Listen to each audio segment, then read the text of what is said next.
에스라의 귀국이라고 하는 제목으로 하나님의 말씀을 선포하겠습니다.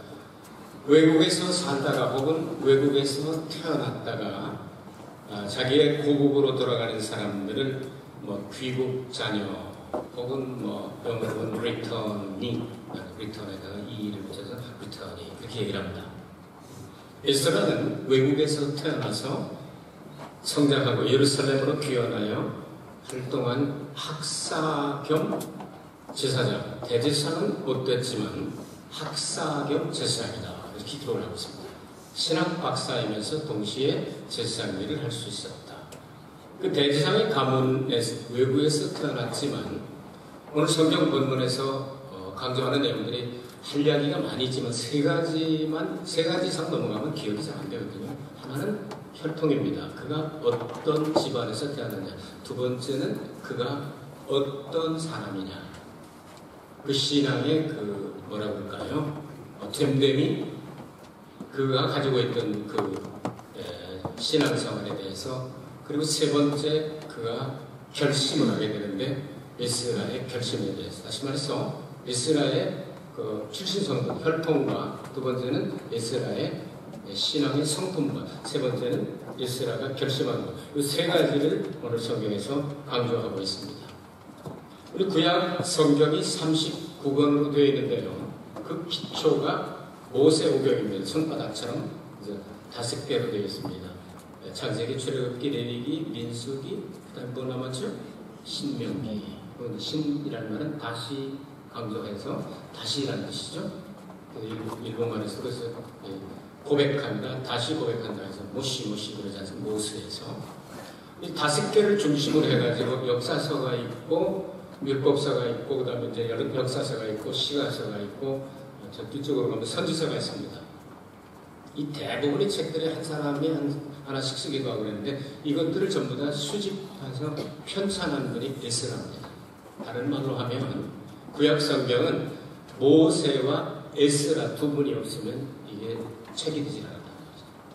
이렇게 엄청난 중요한 일을 하였고 오늘 성경에 나오는 대로 그가 외국에서 태어나서 외국에서 자랐지만 그가 고국을 생각하고 예루살렘으로 첫 번째 한 5만 명이 귀국을 합니다. 그때 여호수아와 스룹바벨을 중심으로 해서 성전 건축하는 걸 중심으로 하죠. 한참 지나서 그 다음에 에스라를 중심으로 해서 오늘 성경에 나오는 대로 성가대, 그 다음에 문지기 이런 사람들이 이제 또 오게 됩니다. 2차로. 그것이 기원전 458년의 일입니다. 그리고 마지막으로 이제 그때 온 분들하고 에스라가 이제 와서 개혁을 돌리고 할 때 느헤미야가 오게 되죠. 느헤미야는 바벨론 페르시아 이쪽에서 이 술장관을 하고 있지 않습니까? 이런 장관을 하다가 고국에 들어가서 우리나라 이 성도 새로 세우고 그다음에 문짝들을 해달라고 하겠습니다 해서 이 두 분이 힘을 합해가지고 이스라엘 완전 재건하게 된 거죠. 이런 중요한 내용을 기록하고 있는데 이 내용 세 가지를 여러분들에게 소개를 해드리도록 하겠습니다. 오늘 성경에 보니까 아론의 후손이다 이렇게 기록을 하고 있죠.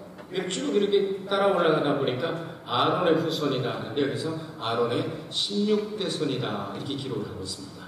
성경은 한 군데만 보지 말고 성경을 위에서 전체로 맥을 다 봐야 됩니다. 어떤 방향으로 강이 흘러가고 있나, 어떤 방향으로 되어야 되냐. 그래서 역대상 6장과 함께 읽으면 아론의 16대 손이 아니고 27대 손인 걸 알게 됩니다. 여러분 마태복음 읽으실 때 아브라함부터 예수 그리스도까지 42대만 기록을 하고 있는 거 아시죠? 편집을 해가지고. 근데 누가복음에 가면 이제 예수 그리스도로부터 여기 사칸으로 때 거꾸로 올라가지고 하나님까지 77대거든요. 대수가 다릅니다.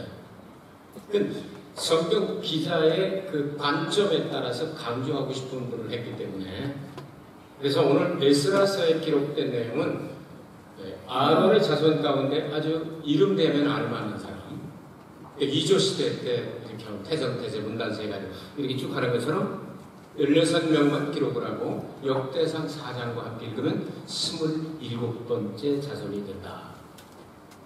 요거 이제 성경 공부를 하지 않으면 여러분들은 알기 어렵죠. 그래서 성경 전체를 보는 것이 중요합니다. 자, 자, 그 다음에 스라야의 아들이다. 이렇게 기록이 되어 있습니다. 스라야의 아들이면은, 스라야는 열왕기하 25장을 보면 그가 바벨론 포로로 잡혀가다가, 이건 기원전 586년 일입니다. 근데 림나라고 하는 곳에서 살육을 당합니다. 순교를 당합니다. 그러면 그때로부터 시작해서 75년 지나고 그 다음에 이 에스라가 여기서 등장해서 하기까지는 약 128년 후입니다. 그러면 그 직계의 아들이 아니라는 걸 알 수가 있죠. 아사랴가 아버지라고 나오지 않습니까? 한국어도 그렇고 히브리어도 그렇고요. 누구 집 자손이다 하면 직계 아들이 될 수도 있고 손자가 될 수도 있고 증손자가 될 수 있습니다. 그래서 이걸 살펴보았습니다. 살펴보았더니 다시 역대상 6장을 보면 여호사닥의 아들이다. 여호사닥의 장남이 요시와입니다. 여호수아. 슬발과 함께 와서 성전을 재건한 분이죠. 그러면 에스라는 장남이 아닐 수 있다. 그렇게 대제사장이 못된 거죠. 근데 에스라는 더 유명한 분입니다. 그 이야기를 지금부터 해나가겠습니다. 그래서 두 번째 여러분에게 말씀드리기 원하는 내용은, 자, 아론의 후손이고, 이것은 16대가 아니고 27대 손이고, 스라야의 아들인 줄 알았더니 좀 더 자세히 살펴보니까 여호사닥의 아들일 가능성이 더 많다. 이것도 오늘 여러분이 지금 그 혈통을 지금 여러분이 들으셨습니다. 두 번째, 그러면 그 에스라의 신앙의 그 성품, 일본 말로 히도가라 뭐 이런 말을 쓰잖아요. 근데 그분이 됨됨이에 대해서 한번 생각해 봅시다. 6절 보니까 이 에스라가 바벨론에서 올라왔으니 저는 이스라엘 하나님 여호와께 주신 바 모세 율법에 익숙한 학자로서, 정통한 학자로서 그 하나님 여호와의 도우심을 입음으로 왕에 구하는 것은 다 받은 자더니, 이렇게 말씀하고 있습니다. 우리 대한 학사한테 오늘날 말하면 신학 박사라는 말이죠. 모세 율법에 아주 이 사람보다 더 잘하는 사람은 없다. 그런 율법에 대해 누구보다도 정통한 사람이 있습니다. 오늘날 많은 사람들이 하나님 말씀으로부터 멀어져 가고 신기한 것을 보려고 하고 좋은 프로그램을 따라가려고 하는데 옳지 않습니다. 성경 공부가 중단되었던 것을 에스라를 통하여 부활시키게 하셨습니다. 신앙교육을 가르치셨습니다. 더구나 그런 성경을 편찬했습니다. 모든 율법서를 수집하여 순서를 맞추고 책을 편찬하는 일을 그가 중심이 돼서 했습니다. 그러므로 그분이 아니면 구약 성경이 오늘 우리에게 전달이 안 됐다. 얼마나 중요한 일을 했느냐고 말이죠. 자, 성경의 계시라고 하는 것은, 구약의 계시는 이제 창세기부터 시작해서 구약의 제일 끝에 무슨 선지자 이름이 나오죠? 구약의 제일 끝만에 누가 나오죠? 말라서 비틀어지기 시작하잖아요. 그래서 말라기, 말라다, 말라기. 우리 말은 아니지만 어쨌든 알기 쉽게. 그분이 와서 계시를 받아서 전달하고 난 다음에 약 400년 동안 계시가 없었습니다. 이것을 신구약 중간 시대다 그렇게 얘기합니다. 네, 400년 후에 외치는 자의 소리가 광야에서 나타나기 시작해서 누구죠? 세례 요한. 그리고 예수님께서 신약의 계시를 시작하시고 예수님이 십자가 달려 돌아가시고 3일 만에 부활하시고 40일 만에 승천하시고 그 후에 열흘 만에 오순절날 성령을 보내주시고 그리고 얼마 지나도 언제가 될지 모르지만 때때하고 나팔을 불고 우리를 데리러 다시 오시게 될 것이다. 이런 계시를 요한에게 마지막으로 위탁하셨습니다. 그리고 계시를 완성하셨습니다. 그래서 계시는 더 이상 존재합니까? 존재하지 않습니까? 성경 이외에. 그렇다면 계시록에 나오는 벌들을 다 그에게 씌워버리게 될 것이다. 다 벌을 내려버리게 될 것이다. 빼면 천국에 들어가는 하나님의 성경에 기록된 축복에서 다 빼버릴 것이다. 계시는 완성되었다. 더 이상 계시는 없다. 계시 받으라고 하면 안 됩니다. 지금 하나님 뭐 하십니까? 계시 받으라고 하지 말아요. 그런 거 없어요.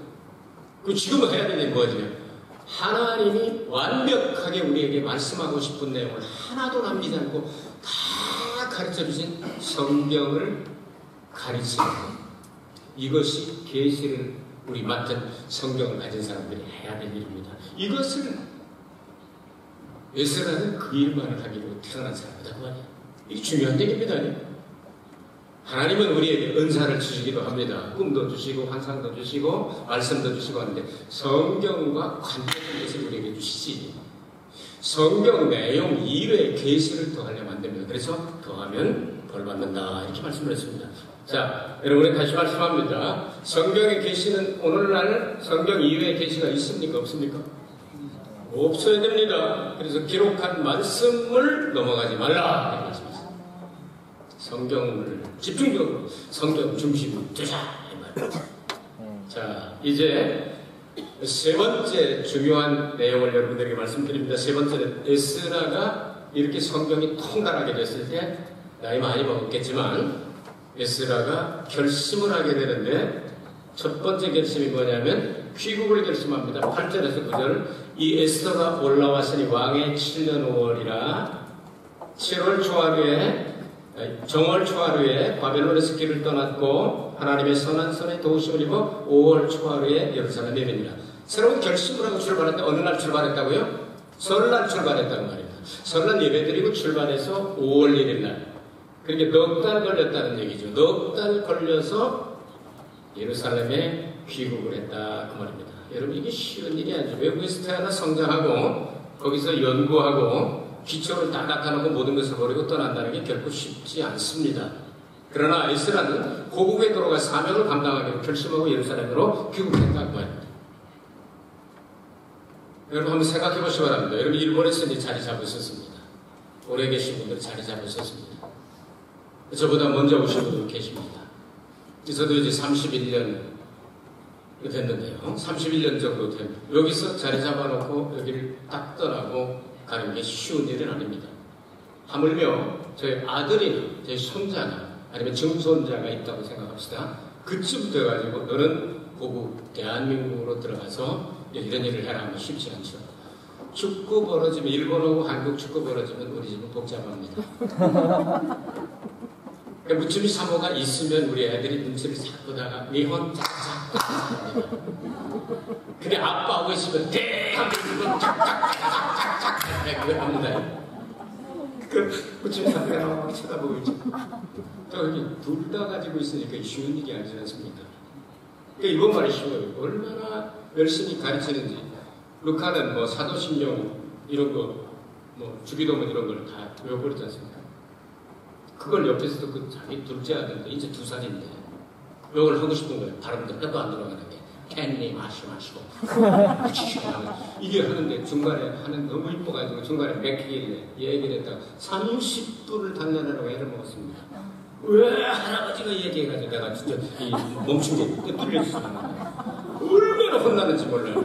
근데 집으로 돌아가가지고 기어이 전화를 걸어가지고 캔니 마시면서 아멘까지 하더라고요. 이런 열심을 가지고 일본말이 쉬운 거예요.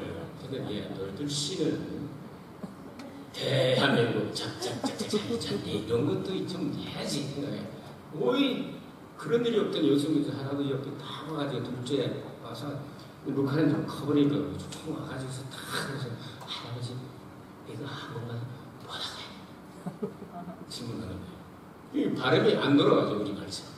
일본 아이들은 시작부터 발음이 받침이 없기 때문에 돌아가기 어려운 거예요. 이 시작부터 받침까지 되는 발음을 가르치는 게 중요합니다. 일본 사람이나 일본에 사는 사람이라 할지라도 먼저 한국말을 가르치고 일본말을 하는 게 훨씬 좋습니다. 발음이. 이게 가르쳤더니 눈썹 했는데 눈썹 이게 이제 코 같은 거는 받침이 없어지면 콕콕 자신있게 얘기하는 거예요. 콕콕 입 그리고 입까지 됩니다. 요건 뭐냐면 턱 했더니 턱 턱이 안 되는 이 턱을 기억을 못하는 거예요. 턱 하는 거예요. 옆에서 하는 걸 보더니 그 위에 있는 루카가 한 10번 지도를 하더니 턱 하더라고요. 야, 네가 선배다, 네가 가르쳐 이렇게 얘기를 했는데 이렇게 하던 아이들이 한국을 가서 뭐 한다는 게 쉬운 일이 아닙니다. 제 딸이 일본에서 태어나지 않습니까? 한국말 다 하고 쓰고 말하고 대화하면 전혀 불편함 없이 하죠. 4년 동안 또 유학 보내고 했으니까 그런데도 제 설교 원고를 이렇게 한국말이 있고 일본말 있지 않습니까? 두 개를 딱 갖다 줘도 한국말을 하려면 일본말 주세요 하고 일본말 답을 합니다. 근데 그게 빠르거든요. 읽고 금방 보거든요. 이런 상황 가운데서 여러분 에스라가 그 당시에 어떤 지금 미국과 같은 입장입니다. 이 바벨론과 페르시아는 그 바벨론과 페르시아는 애국을 쳐부신 나라 아닙니까? 그러니까 지금으로 말하면 미국처럼 영어를 쓰는 것처럼 전 세계에서 이 점성술이라고 말하는 이 천문학이 최고로 발전하고 기하 또한 이 건축학 공중정원 같은 건 7대 불가사의에 들어가지 않습니까? 엄청나게 발전한 나라에서 공부를 하기를 참 좋아하는 사람이었습니다. 그렇기 때문에 그는 거기서 이 정말 세계 최고의 학문을 하는 사람들이 박사가 돼서 어깨를 나란히 하고 오기 때문에 이 토대를 많이 쌓아놨다고 생각할 수 있습니다.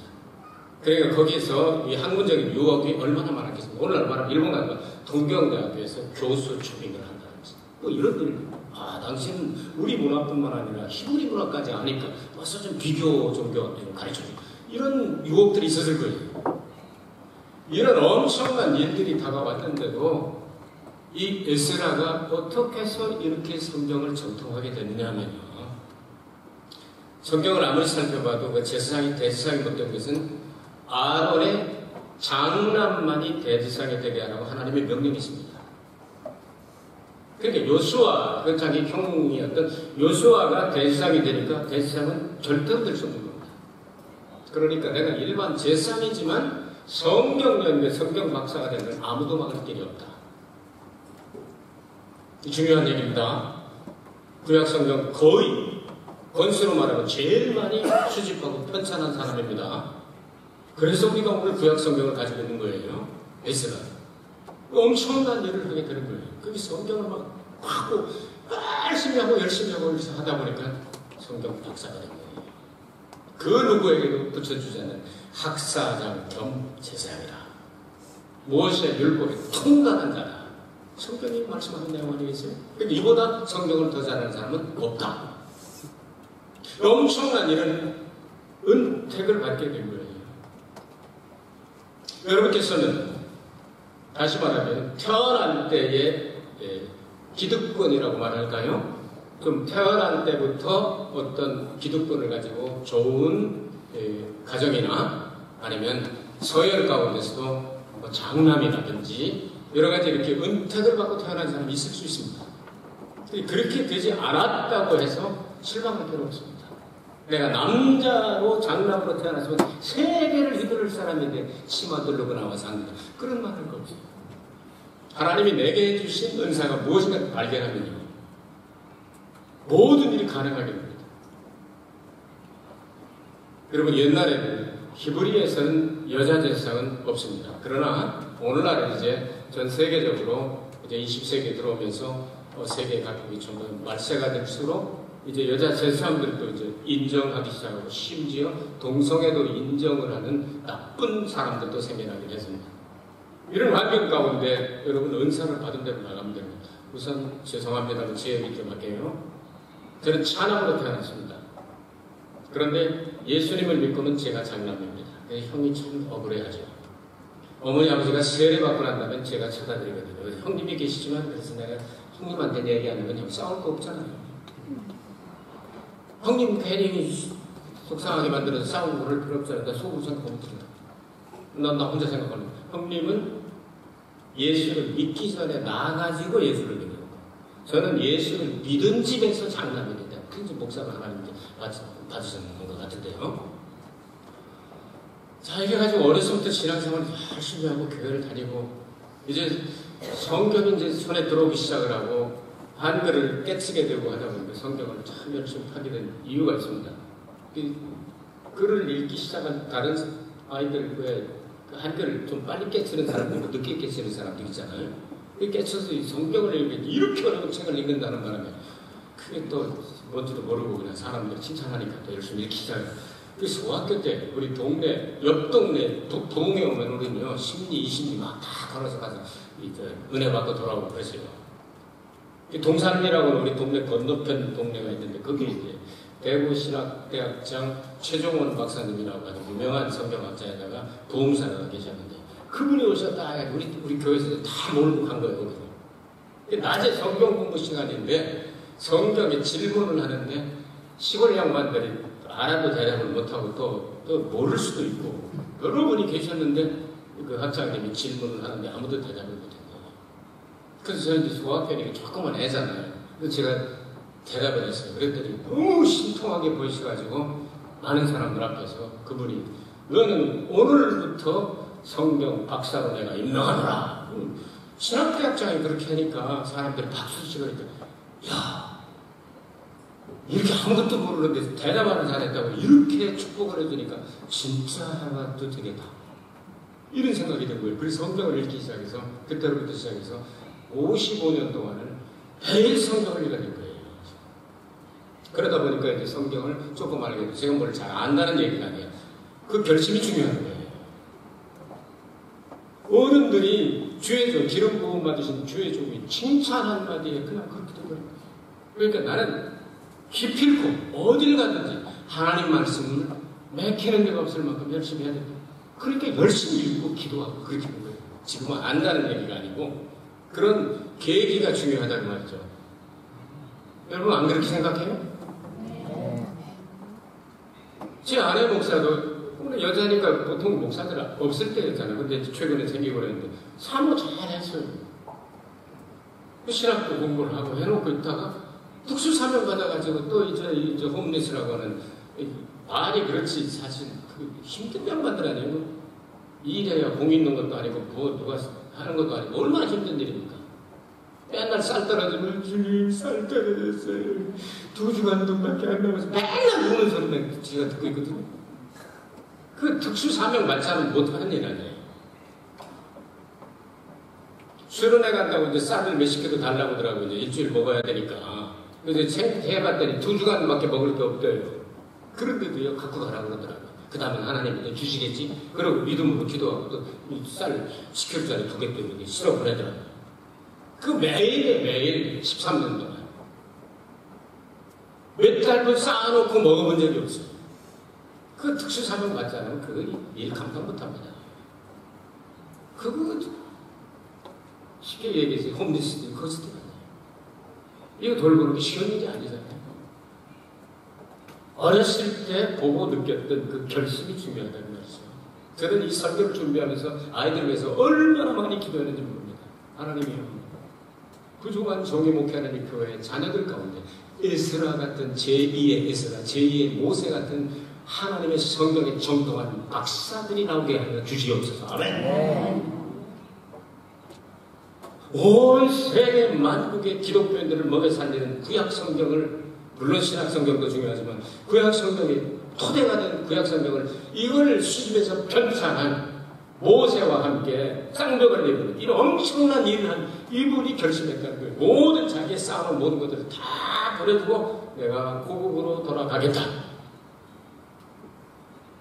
이게 첫 번째 결심이에요. 이건 대단히 중요합니다. 영적으로 말하면 우리의 고국은 천국입니다. 그렇기 때문에 하나님 말씀을 듣는 사람만이 거듭나서 하늘나라를 가고자 하는 본능이 생기게 되는 거예요. 이것은 예루살렘을 귀국했다고 하는 얘기는 영적으로 말하면 우리가 기어고 이 땅에서 떠나서 아버지 집으로 간다 그 내용이에요. 굉장히 중요한 얘기를 하고 있는 겁니다. 지금. 그 다음에 결심한 것이 뭐냐면 율법을 연구하기로 결심했다. 이거 나이 많이 들었어요. 엄청나게 많이 들었어요. 오늘 성경 본문으로 말하면 스라야 때로부터 시작해서는 뭐 한 128년이나 지난 일이니까요. 엄청나게 나이 들었다고 뭐 그래서 제가 손자 아니면 증손자쯤 될 것이다. 그래서 여러분에게 증명을 해드렸습니다. 어쨌든 그걸로 따져도 지금 나이 많이 들어서 지금까지 박사가 되고 그 누구에게도 물어보는 게 아니라 답변해주는 그런 입장에는 그분이 결심한 내용 오늘 성경이 뭐죠? 첫 번째 결심이 율법을 다시 또 역시 계속해서 연구하기로 결심했다. 언제까지? 주님이 부르시는 그날까지. 아멘. 끝없이 연구하자. 그 다음에 두 번째로 결심한 게 율법을 준행하기로 결심했다. 그럼 말씀을 가르쳤으면 가르치고 끝나는 게 아니라 가르친 대로 삶을 보여줘야 되는 거예요. 그래서 세상을 떠난 다음에도 그는 진실로 말씀의 사람이었도다. 기도의 사람이었도다. 말씀대로 실천하려고 애쓴 사람이었도다. 이런 사람이 되어야 되지 않겠어요? 세 번째로 율법을 가르치기로 결심했습니다. 마지막까지. 세상 떠나는 날까지. 그래서 느헤미야와 함께 개혁운동을 일으키고 신앙, 이 회복운동을 일으켜서 대성공을 거두게 됩니다, 여러분. 이런 엄청난 인물을 지금 여러분이 소개해드리는 거예요. 여러분의 자녀 가운데 그런 사람이 나오기를 저는 기도하고 있습니다. 아멘? 야, 나는 이제는 안 나오는데, 애기가. 이러지 마시고. 전도하세요, 전도. 애기를 못 낳는 거는 전도하셔서라도 내가 전도하고 내가 가르친 내 자녀 가운데, 내 손자 가운데 에스라와 같은 일들이 나오게 하고 있어요. 저도 지금 그렇게 기도하고 있습니다. 하나님 아버지. 저도 아는 게 없고 부족하고 참 요 정도밖에 안 되는 하찮은 인간이지만 그래도 제가 연구해놓고 모아놓은 것이 이렇게 여러 가지가 있습니다. 이런 것들을 물려줄 만한 자녀 혹은 자식 가운데 혹은 손자 가운데 이어나갈 사람이 있었으면 좋겠다 하고 기도하고 있습니다. 여러분의 자녀 가운데 누가 맡을지 누가 압니까? 하나님이 세우시는 거예요. 예수라는 대제사장이 될 수 없는 사람이 있어요. 그래서 제사장이었어요. 그러나 학사, 신학 박사가 되는 것은 누구도 막을 사람이 없어요. 다들 은사고 하나님이 그와 함께 계심으로 그래서 그분 위에 같이 계심으로 모든 것이 순적해서 그 나라 아닥사스다라고 하는 왕이 있지 않습니까? 그 페르시아의 유명한 왕이 에스라가 저는 이런 목적을 가지고 이제 귀국하려면 할 때 모든 걸 다 들어줬더라 그렇게 말씀했어요. 다른 나라 왕이. 이런 엄청난 은혜와 축복을 받은 것은 구약성경 가운데 말씀을 사모하는 사람 가운데 에스라는 예수 그리스도의 완벽한 모형이 된다고 생각합니다. 예수님은 12살 때 얼마나 성경 공부 열심히 하셨는지 신학 박사들을 쩔쩔매게 만들어 놨습니다. 예수님 예루살렘에 성전에 들어가셨을 때 성전식하러 12살에 들어가셨을 때 쩔쩔매지 않습니까? 바로 예수 그리스도의 모형으로 에스라는 구약성경에 나타나고 있습니다. 하나님의 말씀은 곧 하나님이라고 말씀하셨습니다. 에스라가 귀국한 것은 그냥 내가 고향에 가봐야 되니까가 아니라 이런 목적을 가지고 역사적인 사명을 띠고 예루살렘으로 귀국했다 그 말입니다.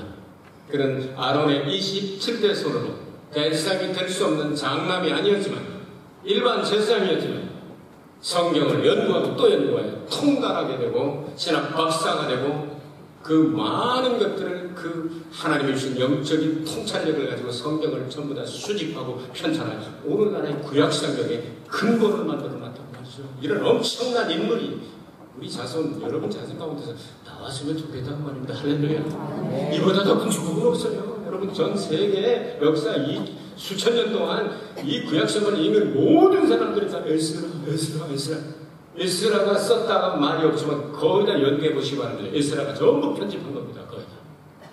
얼마나 중요한 인물인지 몰라요. 이런 에스라 같은 일꾼이 우리 교회학교에서 나왔으면 좋겠다고 말이지. 아멘. 이걸 준비하면서는 6개월 이상 이걸 놓고 기도하면서 오늘을 기다렸던 거예요. 하나님 아버지, 우리 부모님들이 나와 같은 마음, 똑같은 마음을 품게 하여 주옵소서. 이 설교를 준비한 6개월 넘었습니다. 저는. 그리고 6개월 이상을 기도를 했어요. 하나님, 그런 일꾼들을 하나님 여기서 가르치는 교회 되게 하여 주시고 기도하는 부모들이 되게 하여 주옵소서. 그리하면 얼마나 하나님께서 기뻐하고 영광을 받으시겠습니까? 그래서 말씀을 연구하고 또 준행하고 그리고 가르치기로 결심해서 그 일을 기억하고 이루었던 것처럼 오늘의 말세에 세속화되어가는 이 세상에 우리 교회가 이런 인물을 배출시키는 교회가 되리라고 저는 믿고 기도하고 있습니다. 여러분도 기도에 힘을 실어주길 바랍니다.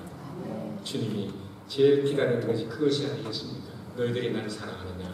내 계명을 지켜라. 하나님을 사랑하느냐? 하나님 보내신 나를 믿어라. 하나님 말씀 중심으로 예수님은 늘 교훈하셨습니다. 여러분 가슴 속에 이 씨앗이 떨어져서 언젠가는 여러분의 몇 대손이 되더라도 에스라, 모세와 같은 일꾼들이 나타나게 되기를 주의 축복합니다. 은혜로우신 아버지 하나님